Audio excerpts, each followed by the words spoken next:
En el video anterior les estuve haciendo la explicación de este ejercicio, donde básicamente se estableció un descuento comercial y pues les comentaba que solamente se debe registrar el ingreso por el neto, es decir, hay que excluir el descuento comercial y registrar solamente el ingreso pues por el neto ya después del descuento comercial.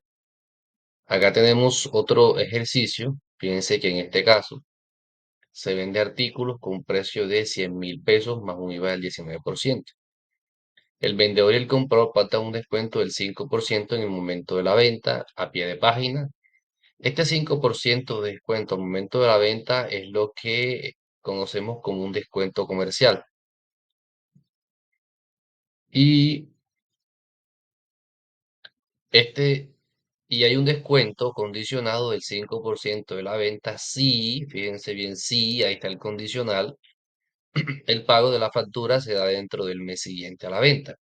Eso quiere decir que la venta es a crédito y que se le da la oportunidad al comprador de que realice el pago dentro del mes siguiente a la venta y pueda obtener un descuento del 5% sobre la venta. Entonces, en este caso, pues aquí tenemos la liquidación para poder hacer el reconocimiento inicial. Tenemos 100.000 pesos, que es el valor de la venta, más, perdón, menos el descuento comercial del 5%, que vendría siendo entonces el 5% de 100.000, pues serían 5.000. Significa que yo resto el descuento comercial como hice en el ejercicio anterior, es decir, el descuento comercial yo lo debo descontar y voy a obtener entonces la venta con descuento comercial, que serían 95.000, esta diferencia.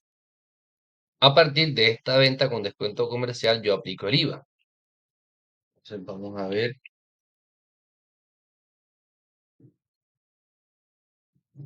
ver calculadora estándar, ¿no? Vamos a ver, vamos. Ok, vamos a ver entonces la calculadora científica. Entonces vamos a colocarla por acá.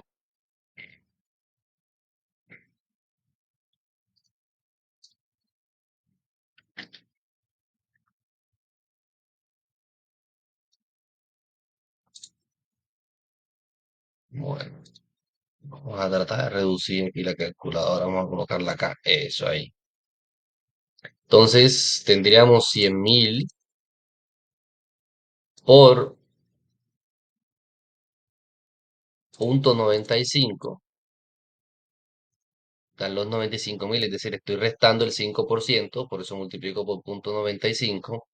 A ese valor que está ahí le aplico el 19%.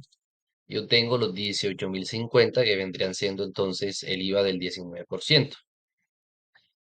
Y el descuento condicionado se aplica sobre la venta. Eso quiere decir que la venta con descuento comercial es de 95.000. Significa entonces que nosotros vamos a tomar los 95.000 y lo vamos a multiplicar por el 5%. Quedaría entonces los 4.750 que están acá.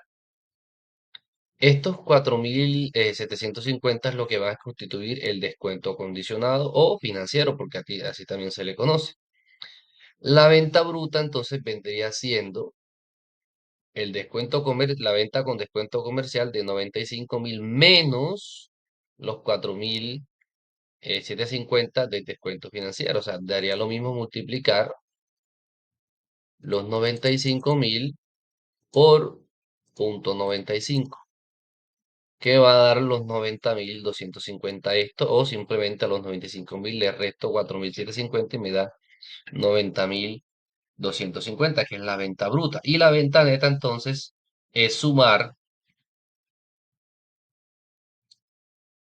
ok, bueno, comienzo de nuevo. La venta bruta entonces sería tomar los 90.250, a ver, 90.250 y multiplicarlo, perdón, y sumarle el IVA, que son 18.050. 18.050. Yo tengo los 108.300 estos que vendría siendo entonces la venta neta.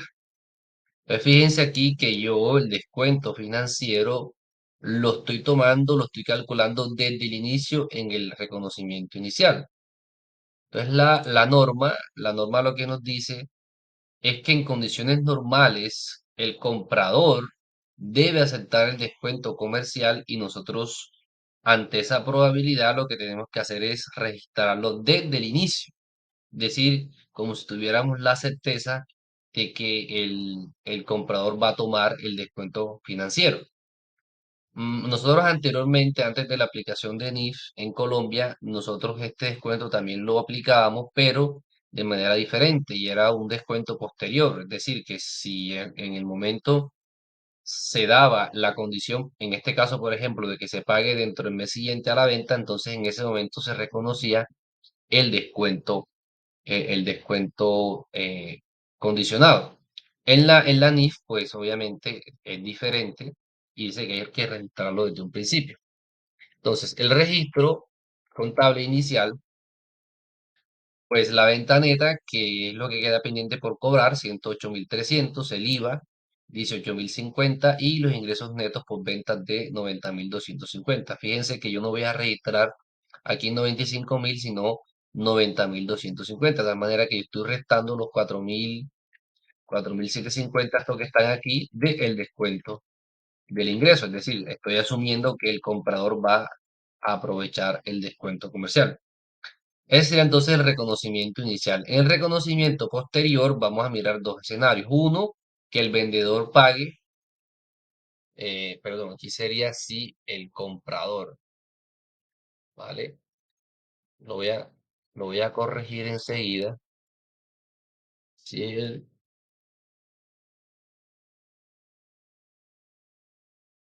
comprador paga, y acá también sería si el comprador hizo.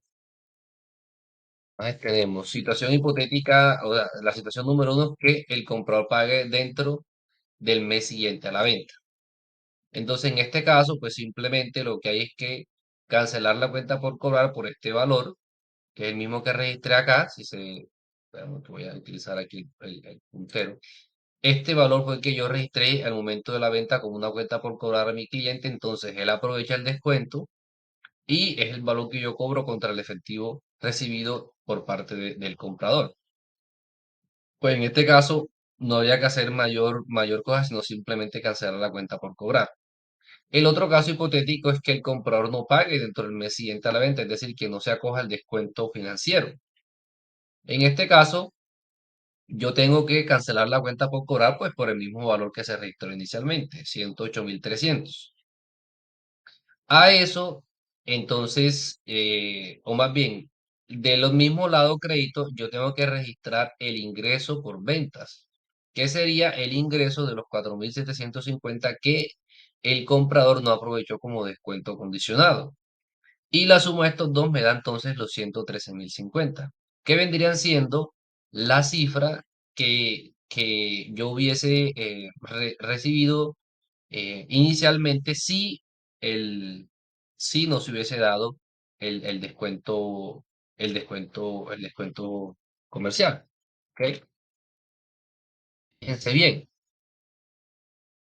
Mm, Entonces sería 95.000, que vendrían siendo ya el descuento comercial. Ese se da el que supongamos que no existe, si no hubiese existido el descuento financiero, entonces serían 95.000 por 1.19, es decir, le estoy sumando el IVA, es decir, los 95.000 vendrían siendo el que yo hubiese registrado aquí. Estos 90.250 más estos 4.750, pues me da 95.000. Ese sería el ingreso que hubiese registrado inicialmente, 95.000, ingresos por ventas o por la venta de bienes. Y sumándole el IVA de 18.250, entonces el valor de la cuenta por cobrar hubiese sido aquí de 113.050, que es este valor finalmente el que me cancelan, 113.050. Es decir, que al final Si se da esta situación número 2, donde el comprador no aprovecha el descuento condicionado, yo tengo que registrar el asiento como si originalmente el descuento nunca se hubiese ofrecido. Es decir, como si no existiera ese descuento financiero. Vamos a mirar otro ejercicio. En este caso, un minorista vende uno de sus productos a 500 pesos por unidad. En una ocasión, el minorista intercambió 10 unidades del producto como pago por 10 horas. Hombre, en concepto de servicios contables brindados por un socio de una firma de contabilidad internacional. Los servicios contables recibidos ofrecen a los clientes de la firma de contabilidad a 500 pesos por hora. ¿Ok? Entonces, en este caso, pues hay una coincidencia en el que, por ejemplo, el valor de la unidad es de 500 pesos, al igual que el valor de la asesoría contable por hora. Y se están intercambiando 10 unidades del producto, que vale 500 pesos, por 10 horas hombre, es decir, 10 horas de trabajo de servicios contables brindados. Es decir, básicamente ahí lo que nosotros estamos haciendo es un intercambio.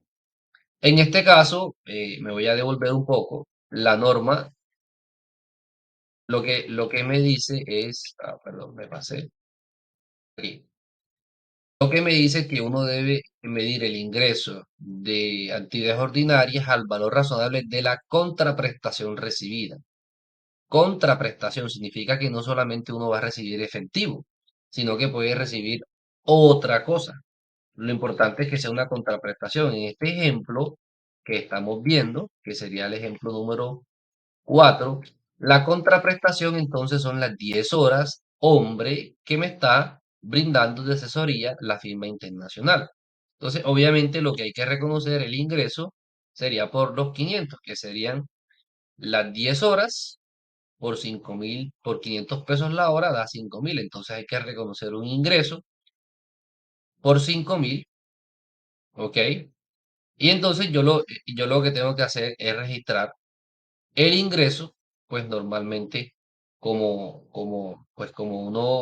si uno estuviera recibiendo, eh, o es la contraprestación, pues que se está recibiendo. Vamos a mirar cómo seguimos midiendo los ingresos de actividades ordinarias. En el párrafo 23.4, una entidad debe incluir en la medición de ingresos de actividades ordinarias solo las entradas brutas de beneficios económicos recibidos o por recibir. Recuerden que recibidos son los de contado, por recibir son los que serían a crédito, por parte de la entidad por cuenta propia. Eso quiere decir que solamente se van a registrar como ingreso la contraprestación que sea de la empresa. Eso quiere decir que los importes recibidos para terceros se deben excluir. El ejemplo clásico es el IVA. Entonces, me voy a devolver por ejemplo, a este ejemplo que tiene IVA. En este caso, fíjense bien que al momento de registrar inicialmente la venta, se registra el ingreso y se registra el IVA. Si esto hubiese sido una venta, por ejemplo, de contado, donde se reciben automáticamente los 108.300, lo que dice la norma es que de esos 108.300, que es la contraprestación que se recibe, no todo hay que registrarlo como ingreso. ¿Por qué? Porque hay una parte recibida para un tercero, en este caso el IVA. Es decir, que esta parte que está aquí no es un ingreso para la empresa porque se está recibiendo para un tercero que vendría siendo entonces las autoridades, es decir, el Estado. Simplemente hay que reconocer las entradas brutas de beneficios económicos, es decir, lo que realmente va a producir un incremento dentro del patrimonio de la empresa, es decir, entradas brutas de beneficios económicos, es decir, recibidos por cuenta propia. Entonces, nada de lo que se reciba por un tercero se puede incluir en el IVA. Los ejemplos más sobresalientes de esta situación son las agencias, en donde solamente la agencia debe registrar como un ingreso de actividades ordinarias la comisión, es decir, una prestación de un servicio. Les pongo un ejemplo, una agencia de viajes, por ejemplo, es una empresa que va a recibir unos ingresos, por ejemplo, de un viaje qué sé yo, al eje cafetero de una persona, o si de pronto piensa en un viaje internacional, por ejemplo, conocer museos en Francia, a viajar por Egipto, conocer, qué sé yo, Japón, qué sé yo, lo que ustedes quieran. Entonces, la agencia, por ejemplo, recibe de un cliente o sea, con todo pago, es decir, el cliente dice, bueno, yo no quiero preocuparme de nada, simplemente yo voy a pagar y ustedes me van a brindar todos los servicios. ¿Qué son todos los servicios? La compra de los tiquetes, el transporte, la alimentación, la estadía, la entrada a los lugares, a los museos, a los parques temáticos, todo, todo. Entonces la agencia de viaje lo que hace es recibir, por ejemplo, todo eso vale 50 millones de pesos. La agencia efectivamente está recibiendo 50 millones de pesos, pero ellos no van a registrar todo eso como un ingreso. ¿Por qué? Porque esas entradas brutas de beneficios económicos recibidos no son por cuenta propia. ¿Ok? Sino que se están recibiendo unos importes para unos terceros. ¿Quiénes son los terceros? La aerolínea, que es la que va a vender el tiquete aéreo, el hotel, que es el que va a estar la estadía, de pronto una empresa allá, que es la que se va a encargar de suministrar transporte, alimentación, la parte correspondiente al pago para la entrada a los museos, parques temáticos o lo que sea. Entonces, las agencias están recibiendo un dinero, pero ese dinero no es enteramente un ingreso para ellos, sino que ella solamente va a registrar una comisión, ¿vale? Entonces, veamos este ejemplo. Un fabricante vende bienes a sus clientes a través de un intermediario.